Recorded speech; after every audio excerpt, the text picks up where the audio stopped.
Here we go. All right, welcome to Strategy 3, feedback from students to students. Because we're focused on voice, it made a lot of sense for us to remind ourselves of strategies that help students speak to other students. So that's where we are with our strategy.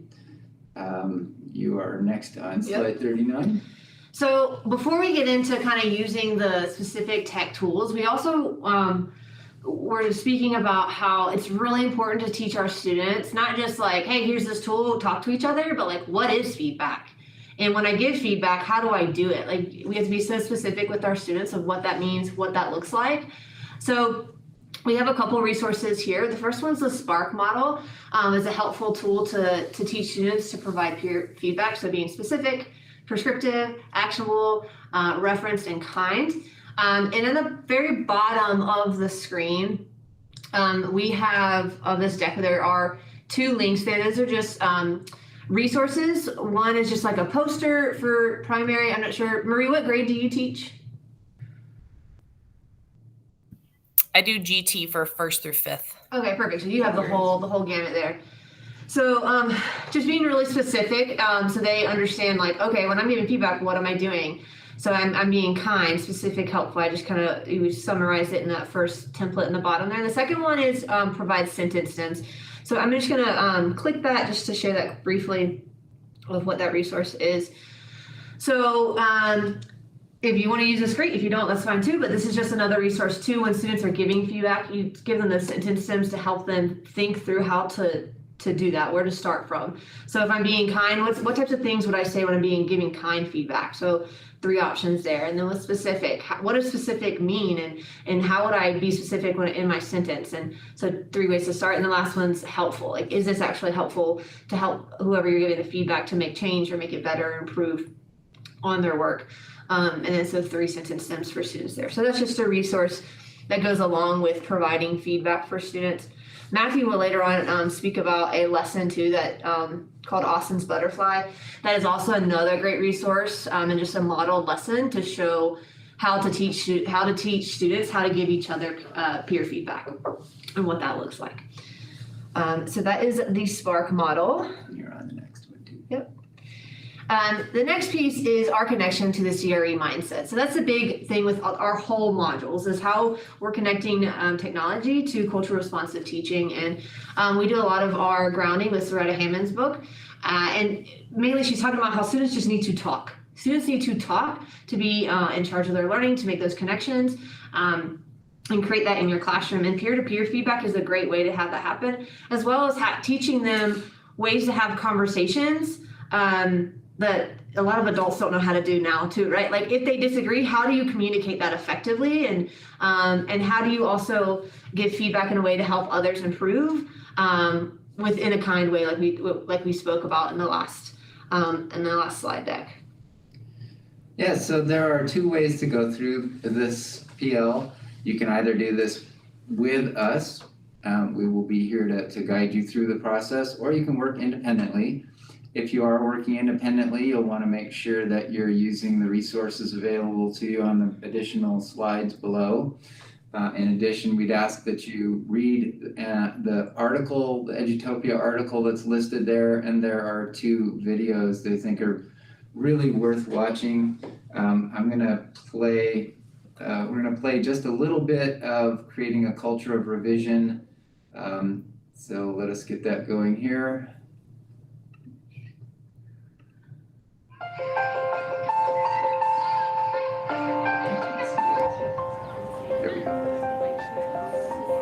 I numbered the lines in your tribute poems.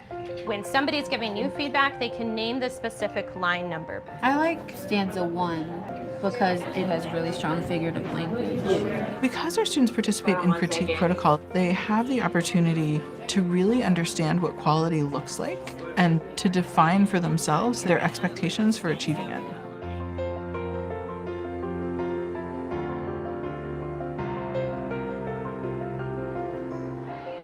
Starting as early as preschool, the culture of revision and of learning together is better is what sets up students to be very proficient in their ability to receive critical feedback and to give critical feedback. I have a couple of your friends' work. Today in class, we looked at our work to see if we could fix anything. What are our rules when we are critiquing and making our friends' work better? Yes. Don't feel like, I hate your work. Very good. We should always be Kind. Oh, yes. The rules of critique, be kind, be specific, and be helpful, apply to all of the work we do with critique. First, we're gonna look at Jessica's work. We looked at one student's work. The task itself was to use measurement descriptions to order a number of animals, like insects and arachnids. So she read that it was half the weight of the rose-haired tarantula. We looked at her work and we talked about, wow, how is this really strong? What did Jessica do? She drew pictures and she labeled them. Interesting. You can learn more about it and you're teaching others about what you learned. What could she do to make that even clearer? The way that I think about a critique is it's back and forth. I'm gonna give you some feedback on how you can make your work more clear, but I'm also getting really good ideas from you. She could put things that are lighter at the top and write the things that she needed to write up there. It shows them that no matter what, people should learn from their work. You can learn from other people's work, and there's always the potential to make it even better. And what are the measurement words? Lighter And heavier. I think there are a number of ways that you could approach critique. One is to use a high quality piece of work. So the rest of that video is also nice to watch if you want to go through it, but what I found to be really helpful there was just to see that even first graders, all the kids can do this. It's not something that's just reserved for our intermediate kids. So we want to make sure that we are thinking about this in terms of the culture of our classroom. Not just, it's another thing that people do. It's not just oh, everybody turn and talk, but there's a purpose to it and there's intentionality and there's a structure to it. So we want to make sure that people are comfortable with that. That's really our goal here, is to help kids, especially this year, interact with each other in appropriate ways. So if you are going to be sticking around with us, we'll just keep going. If you're going to be working independently, you're welcome to mute the microphone and camera and then come back at 10:35. I gotta look, I forget. Hold on one second. What we decided. Okay, so 11:05 for the session. That's when it's finished? So we return back to here 11:05, main call at 11:10. Okay, so you want to come back at 11:05, and then we'll be going back to the main group at 11:10. So you have two options. If you feel like, oh cool, I got these things, I don't need to listen to you guys, that's when you'll return. If you wanted to listen as we go through, we're gonna go through a few more things. And then you can still have that work time, that's fine as well, it's your choice. Just so you can learn at your own pace there. So if you want to work independently, have a great time, and we'll see you back. If you're sticking around. It's just Amy and I, right? We're the only participants, and we work together. So maybe it would be a better, are you guys going to share more? You said you are going to share more? Yeah. Why don't you guys do that? And then Amy and I, either at the close before the 11:05 or the 11:10 or on our own, we will kind of brainstorm how we're going to implement both in our own classrooms and also share out, I think, school-wide some of these techniques to sort of refresh the school's sort of approach to peer-to-peer feedback. Yeah, awesome. That's sound good? We're going to give you plenty of work time. We're just going to, in fact, we're going to be looking at specifically how to use Google Docs to encourage peer-to-peer feedback. We'll be looking at it briefly in Seesaw. We'll be showing you an example in Flipgrid and another in Paradax. So that's what we're going to be working on. That sounds great. Sorry, go ahead. Oh, I was just going to say, we'll listen to you guys then, and then Amy and I will connect. She's also in a remote small town where the internet is not fantastic. So she and I might need to do our sort of brainstorming planning like tomorrow or Wednesday. Yeah, and if you guys plan together, what we could do too, because there's two parts to this. What we could do is put you guys in a breakout room during the work time, and if you guys want to like talk during the work time in this session, we can do that.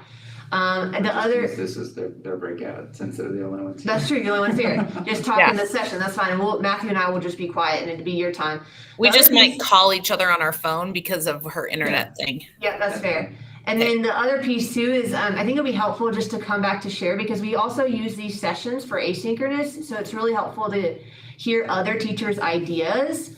So when people are watching this, they're like, oh yeah, I could use it for that. Or oh yeah, I could use it for that. So that's the other piece I just wanted to add to that once the conversations are had and planning. Awesome. Thank you. I'm good for now, but hopefully it doesn't cut out again on me. Okay, no worries. No worries. So I'm going to start us off with Google Docs and how to create peer feedback situations with Google Docs. So I have two examples on this slide. So this is slide 43. Do the numbers match the slide in the? They do. Okay, so this is slide 43. I'm going to just click and share it on the screen so you can see both. And then I know, Amy, you're on a phone, but Marie, if you can click the link as well. I'll just put it in the chat here. And go into this document. I'm sure you guys are familiar with like collaborating with other adults on Google Docs, maybe just with planning or whatever else. I just put the link in the chat if that's easier.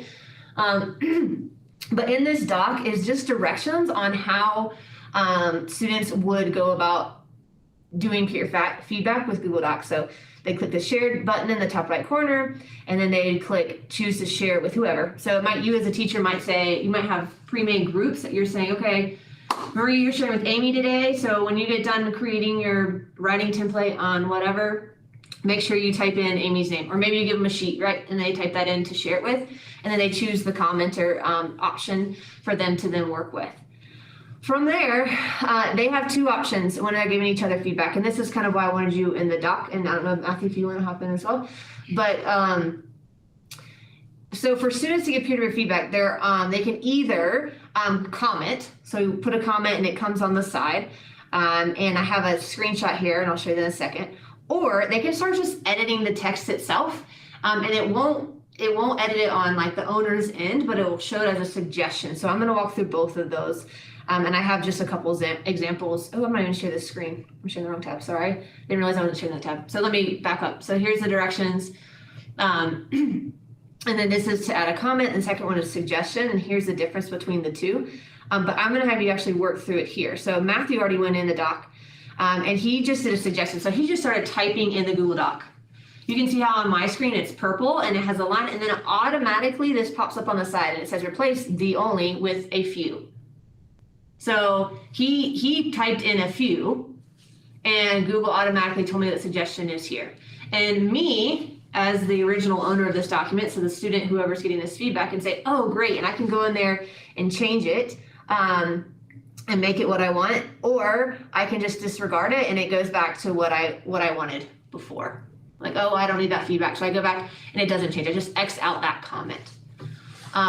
The other option was just to leave a comment right on the side. So maybe I double click it there. The other person will only see since I own it, I see both of these, but they would just click add comment and it highlights it, and it could say, I don't know, be sure to add a comma or whatever the case may be. That's not really the case there, and then comment, and then the person sees that. So what I had this time to do, Marie, if you want to just hop in and look on passage 1 or 2, find anything in there, you can either suggest, so just start typing and editing what you see in there, or if you want to double click and just comment, that's fine as well. You left another comment? Yeah. I don't think it does. It's at the top. It is in the top part, yeah.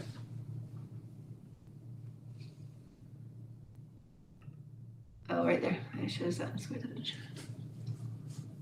So there's an example of what the comment would look like.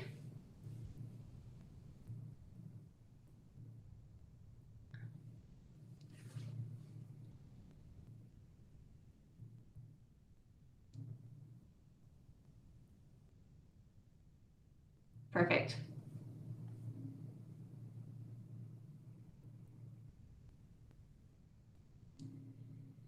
So, and Marie, did you go in, you went in and you left a comment, or you did a suggestion there?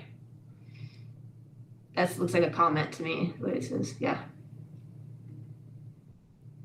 I did it as a comment, and then I was going to do one as a suggestion. Perfect, yeah, and then you can see, once I click the comment too, it allows me to reply back to them, and if I put at, it will go, you'll get the notification too. So if you're teaching students to work that through this.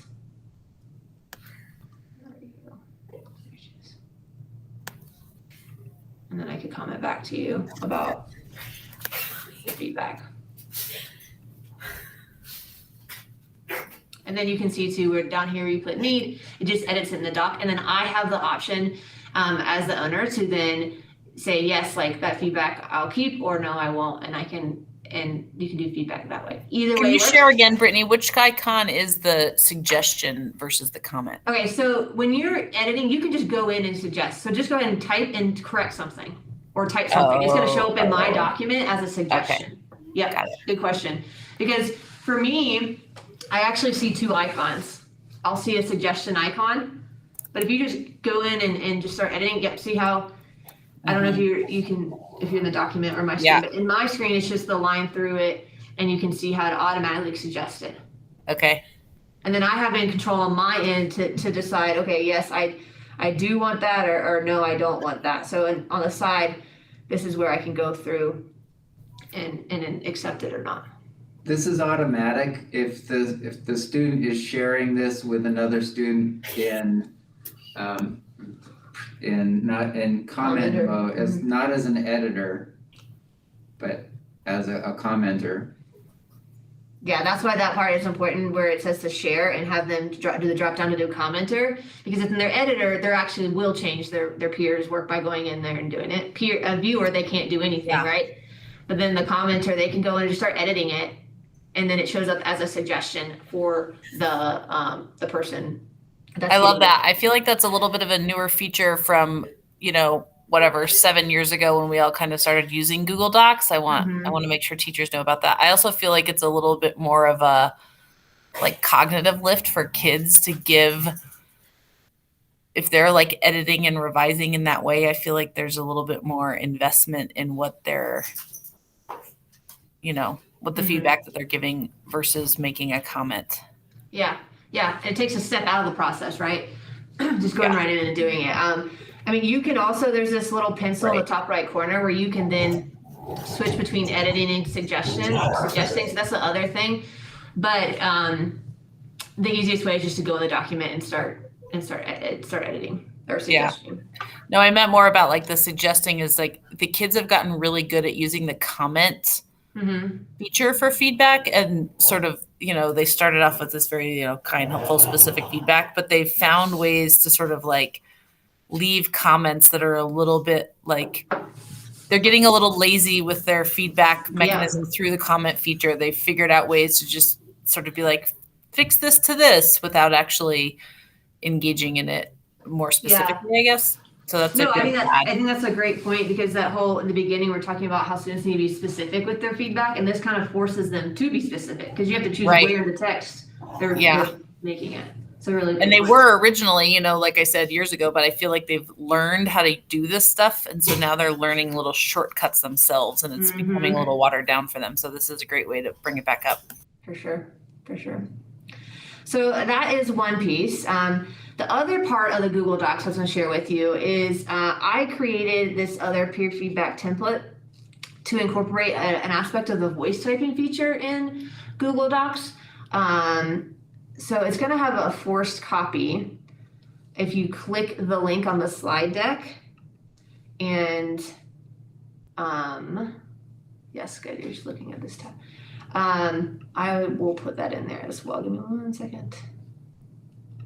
I'll put that in the chat. So if you want to go right to this one, you can. It's going to give you a forced copy. So if you don't want to click it, you can do it some other time when you want to organize the document. But I'm just going to walk you through the idea behind this template here. I just put a sample question here. So peer feedback form. Let's say you have students that respond to, maybe they come in each morning. It's like a routine, right? So they come in and they have a question. So I just put a sample question. What is your favorite memory from the summer? And so the student will type in their favorite memory from the summer. So my favorite memory is whatever. Or if you wanted students to just share it, they could also use voice typing here, but it's up to you. I'm going to show you how to use voice typing here in this next section. If you go down to the bottom of this template, it says give 3 pieces of feedback. Remember to make it kind, specific, helpful, and the sentence stems are right there for students to look at. So if I'm a student, I'm going to say, okay, I know I have 3 I have to give because there's 3 spaces I have to fill. So I put the cursor in the first one if I'm a student. I'm going to come up here where it says tools. And then I'm going to go down to where it says voice typing. And this icon pops up on the left side of my screen. So now as a student, I know I need to give a piece of kind feedback, and I have the sentence stem right here. So I'm going to say, I really like how you remember to use capitals at the beginning of all of your sentences. Perfect. Then they have one. So the voice typing allows students to have access no matter whatever their ability levels are or grade levels. I'm thinking too in primary, if you wanted to use Google Docs for this, they could use the voice typing tool to then give feedback right in there. It might not be everything perfect, but it definitely gets the idea across, and they get to practice that feedback. So that's one way through Google Docs. With the voice typing tool, they can do feedback using the voice typing. And then I also the two and 3 there. So just another resource you can grab, make a copy if you like. Or just another idea of how to incorporate voice typing with Google Docs in order for students to give that peer feedback. They may get a pop-up that asks for permission to use the microphone, but that should only happen once. Yeah. So before I move on to Seesaw, do you guys have any questions about either one of those? Okay. So the next one is using Seesaw for peer-to-peer feedback. How much do you guys use Seesaw at your school currently, or do all the teachers? Or we used it. Sorry that I keep muting. By the way, I have children and dogs in the background, but I'm sure you don't want to hear me hollering at them every 10 seconds. We used it K through 3 pretty exclusively for the past year and a half. But I would say this year I use it as a way to manage small groups. And then we use Schoology for 5th grade and Google Classroom for 4th and 5th. So gotcha. Sort of once the district mandate to have a uniform learning management tool went away, everybody kind of went to their more appropriate, like primary stuck with Seesaw. Yeah. And 4th and 5th went for Google Classroom, and like I said, and then into Schoology for 5th grade because we like to prep them for middle school use. But this year, I don't think I am using it, but I don't think anybody else is. Amy, do you know of anybody using it? I don't really think they are. Yeah, I was going to say, I haven't heard of anyone like regularly using it. I think everybody's using a lot of Clever. They're using Clever quite a bit, and sort of like their own web pages that are linked, the widgets and Clever and all that kind of stuff. Yeah, that makes sense. I think, so this can be a good tool when we give them the feedback, because I know, and maybe this will encourage some people to use it in terms of the feedback, because it has that option for students to make videos in the voice comments. So especially thinking of the primary kiddos, if they have like a writing sample, they're like taking a picture, right? And then the teacher shares it with the class, or give so-and-so feedback, give so-and-so feedback. It's not going to take the cognitive load of like typing and thinking through it. They can just orally give that feedback in Seesaw. So it's a great connector in that sense. There are 3 ways that in Seesaw you can do, or 3 options to give the peer-to-peer feedback. The first one is if you enable the blog feature in Seesaw, your students can then collaborate in the blog. I'm going to share an example real fast. So in this Seesaw class, once the blog is enabled, you will see this blog icon on the corner. Students will also see underneath their assignments this little globe, which means they want to add it to the blog. So if they do some work, they can click add to blog, or you as a teacher can click add to blog. And that work goes over to the blog. Now the blog is, and I'm gonna come back here just for a second. The blog is on the web. So it's not protected with the Seesaw specifically. So underneath there I have pros and cons of this option. The first one is it's easy to add for both student and teacher just by clicking that globe I talked about. But the con is that it is on the web and it would require a password. That way, note that you can protect who actually sees the content online and who doesn't. So in this tab, I'll click the blog feature. Why is it not taking me to the blog? That's not taking me to his blog. I'll show you in my class here. Hold on 1 second. Oh, that was his blog. That was his blog, sorry. This is his blog feature. So this is the journal. Then this will take us over to the blog. And as a student, if I went into here, this is the URL right here. If I went into it,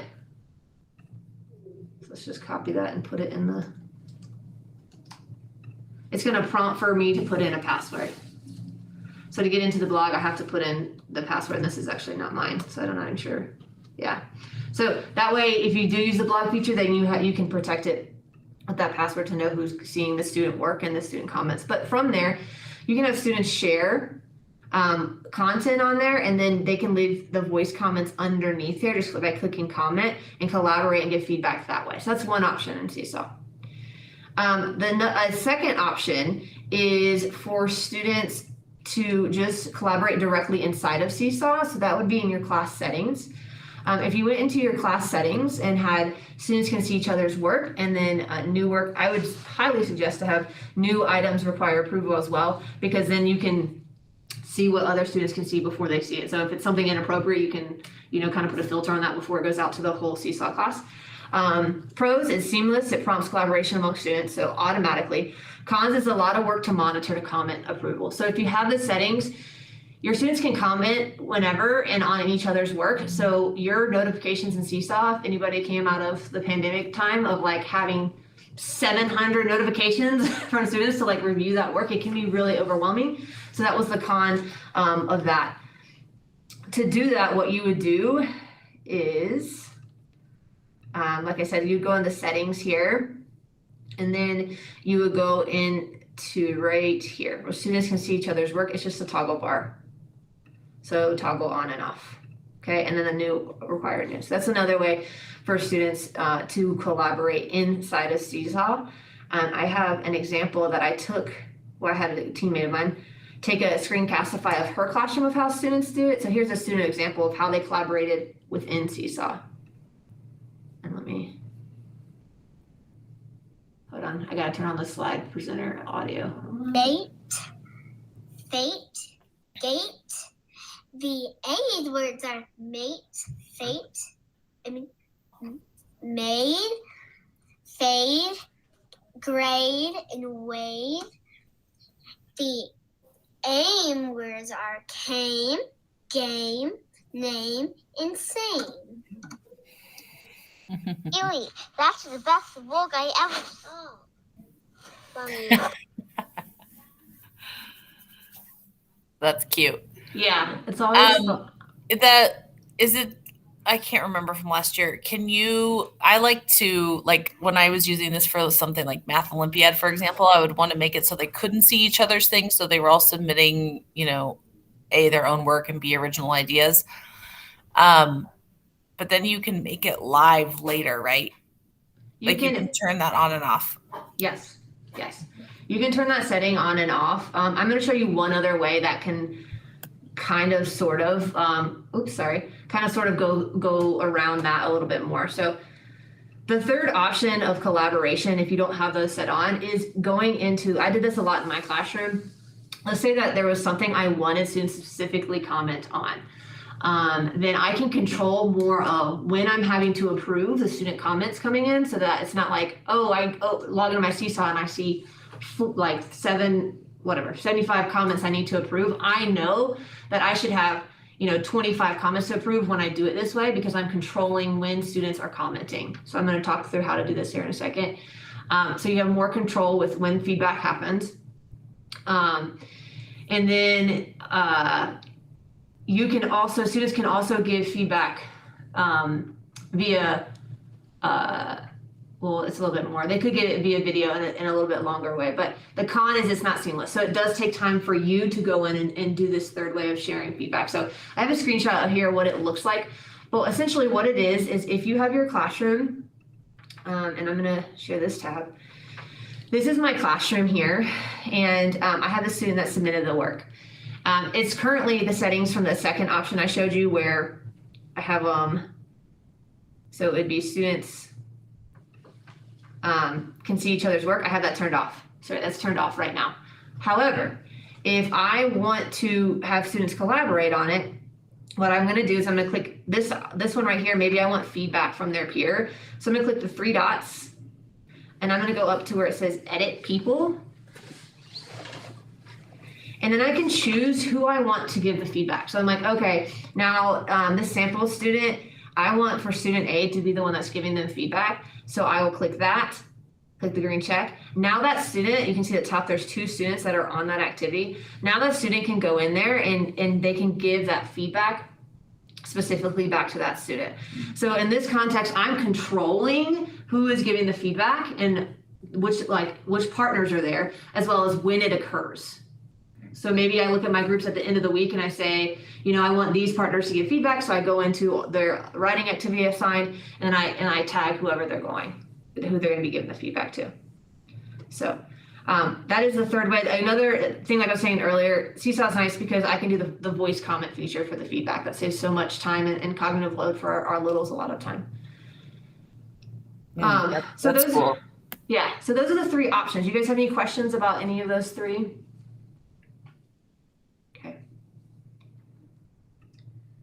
All right, well, we're going to look real quickly at Flipgrid. Have you used Flipgrid before?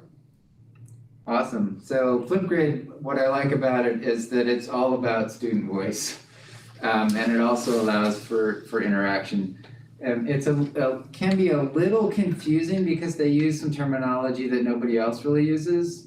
For example, they talk about their groups. We would think of those as groups of people, but they don't have to be. They can just be groups that you're using as a folder to collect specific kinds of topics. So it can be a little confusing when you first start using Flipgrid. And then what we'd like you to do is, as a student, I'd like you to go ahead and use that link, and I'll put it in the chat. Would you let me share that screen? No, you don't need to. Okay. And that link will take you to a topic, and the topic is what we shared with anybody.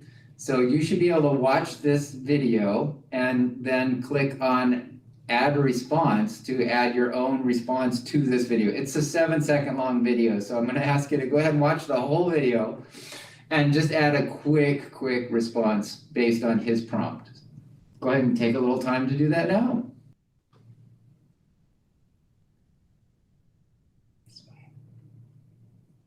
That was hysterical. well, to me anyway. I won't be offended if you don't laugh. That's okay. You want me to play these? Yeah, go ahead. I'm going to mute this so the presentation audio won't echo. Hold on 1 second. It's always a chore here to do that.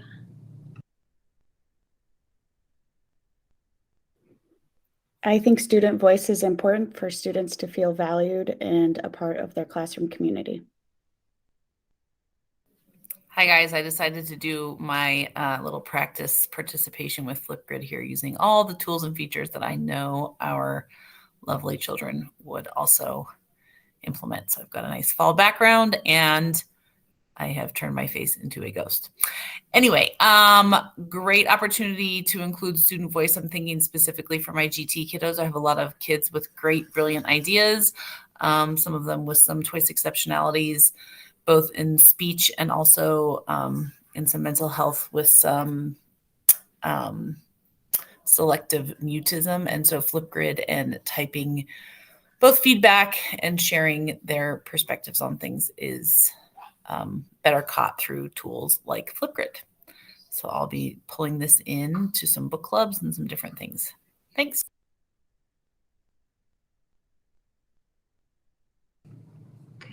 Marie, thank you for exploring that. That's really awesome.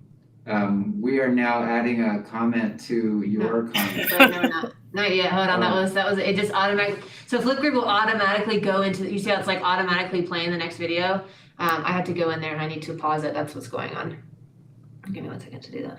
There we go. This is precisely what I will be getting a lot of is ghost faces. Yeah, I'm sure. Yeah. So below any student comment is the option to add another comment, which could be in the form of text or audio or video. So this is how they can use their voice to express a response. Hopefully it's going to be kind, helpful, and specific. Cool. Very easy to use. Accounts are pretty easy. They just use their DPS Google accounts. You can, if you want to, start up with groups that have the specific students added to it. If you want to make sure that nobody's joining a group or a topic that's not supposed to be in the group, you have control over that if you want to do it that way. And so think of the groups though as a way to create collections. They're kind of like folders of either people or activities, videos that they should be watching and responding to. Yeah, and I've had my kinders do this. So like even the littles can do it, and they love those filters like you're doing, Marie. Like that's like the thing, the filters in the background, and they gave each other feedback on Flipgrid too. So it's an awesome tool. And there is a way, if you're editing the settings for a specific topic, to choose whether or not the responses are moderated. So you can choose to only have specific comments visible for everybody else to see, or if you want anybody to make any comment and you worry about any culture issues in the classroom after it's been posted, real world learning, it's always kind of nice to take advantage of that. Or you can go through and review each one before it's posted for other people to see. Any questions about Flipgrid? Nope. Awesome. So we'll go ahead and move to Paradax. Paradax is another tool that I find to be a little confusing at first, but once you get used to it, it works out pretty well. What Paradax is we have a district subscription to it. So it's just a way of using Google Slides in a way that engages and involves interaction on the part of the students. So what I'm going to ask you to do right now is go to this link, this https joinpd.com, and it's going to ask for a code, and that code is NAWNYR. I love the little acronyms that they come up with that stands for New Avocados, Warmly Noticed Young Raisins. So those are just funny. I think kids laugh at those. I laugh at them a lot. And what's interesting about this is that you can deliver this content, this presentation, as either asynchronously, so students can access it at any time and do the work, or you can do it as part of a presentation where it's teacher-led. If you're doing this as student-led, you just create it, you set it up, you start the lesson, and let it run. You can turn it off whenever you want and review what students have done. If you're doing it as a session yourself, live with the students, teacher-led, then what I would really recommend, and I'm going to bring this up here to the camera, is using a second device. So I have the teacher view of what I'm doing on another Chromebook, while the students are joining using their devices, iPads or Chromebooks, through the joinpd.com link. And when you joined it, you should actually be seeing that slide of a butterfly at this point. And this brings us up to Austin's butterfly. This is an example and resources linked to it of an elementary school where the students were learning to create scientific drawings. Their goal was to draw their animal as a scientific drawing. So they're looking for accuracy and precision and so on. And this was Austin's butterfly. He wanted to draw this butterfly. And when I go to this next slide, you'll see this is now a different picture on your screen, on your Join PD screen. It still shows, I have the butterfly up in the corner so we can keep in mind what Austin was shooting for and what he came up with as his first draft. And they knew going into this, because of the revision of editing, the culture of editing and revision, that there was going to be some work to do here. And what the students came up with was, first we're going to talk about the shape of the wing. So the goal here is to give feedback on the shape of this wing. And the students were able to come up with some suggestions for Austin. For example, the wings need to be a lot wider. These are too narrow. And also that they should be pointed and not so rounded. So Austin got some feedback from his students, and he came up with this in response to the feedback that he got. So you can see quite a bit of difference from his first slide, his first draft, to his second draft. And again, we're just talking about the shape of the wing. Once we get the shape figured out, then we'll work on the pattern and the inside of the wings. But at this point, what kind of suggestions would you use to help Austin get his shapes more accurate, more scientific?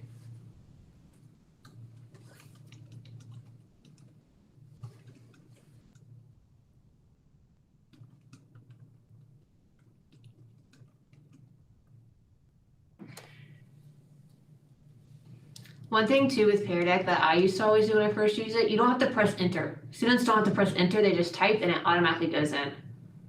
So that's something to keep in mind, because there's people always look for submit buttons or whatever. You just type it and it's in there.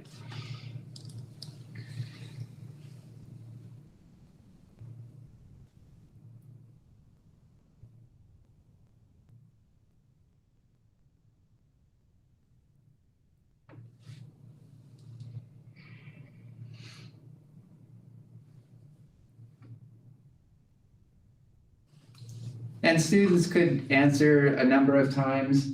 On my screen, I'm seeing all of the responses.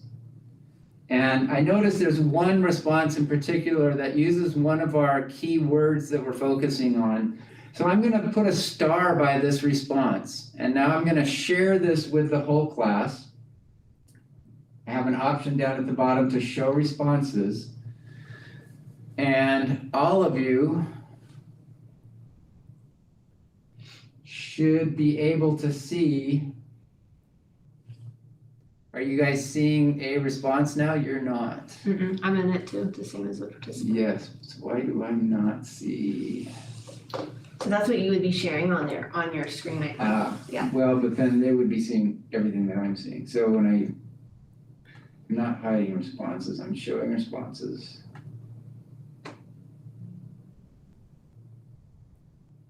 Thinking you'd project this on the. Oh, I'd have to use my presenter view. Yeah. Yeah. Presenter. Yes. So this second device, this is what I would be using as the teacher device. The first device I would have connected to this same Paradax. And now what I would see, what I would use on the one that's connected to the Paradax, I would only see this slide, this collection at this point. And I wanted to highlight this particular comment because I wanted to focus on the use of the word arc. And that was one of the descriptor words that we've been working on in class. So I wanted to mention that this comment uses the arc or curved line. And that's what we've been trying to focus on in terms of being very helpful. So I have the option as the teacher to control which comments we use to focus on and to guide our conversations, especially with Austin. Eventually, I don't have a, wait, I can do this real quick. Do I have the other ones? Anyway, if you watch the video, I'm not going to take time to find it right now. But if you watch the video, he goes through 6 different revisions, and the last one is just truly remarkable. So I definitely think it's worth watching the video to see that. There are also a couple of resources on this link, additional videos showing examples of using Paradax to encourage peer-to-peer interactions.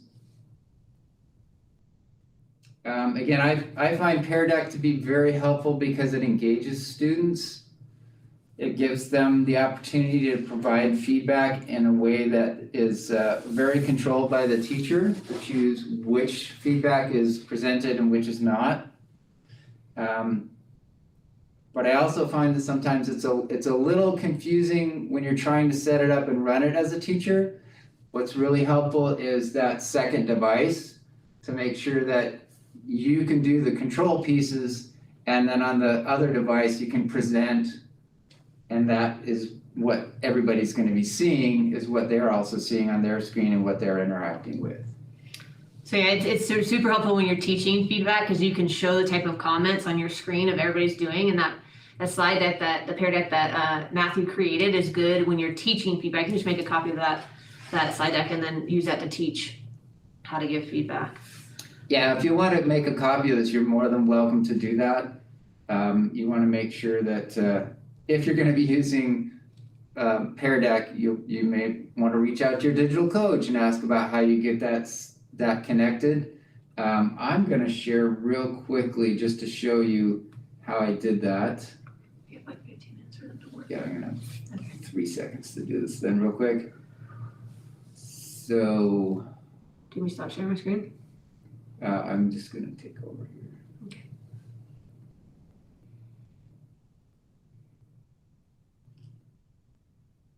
All right, so here's how I did it real quickly. In your tools, sorry, I have a menu up here for Paradax. My screen is so small, let me pull this out a little bit. There we go. When you have the extension added, you have a Paradax menu. It gives you all of these options of items that you can add. I only had 3 slides in here. There's the original slide, there's the first draft, there's the second draft. And in the second draft, all I added was a text option. I just clicked on text and it gave me the option for kids to go ahead and start typing. But you can also have them with questions, numbers, a link to a website, drawing, or the ability to drag things around on the screen. So lots of options, lots of ways to get kids interactive. You can also add audio if you want to the slide as well. Audio is great to add if you're doing this in student paced mode rather than in teacher mode. And then to launch it, you just click on Start Lesson. Questions about Paradax?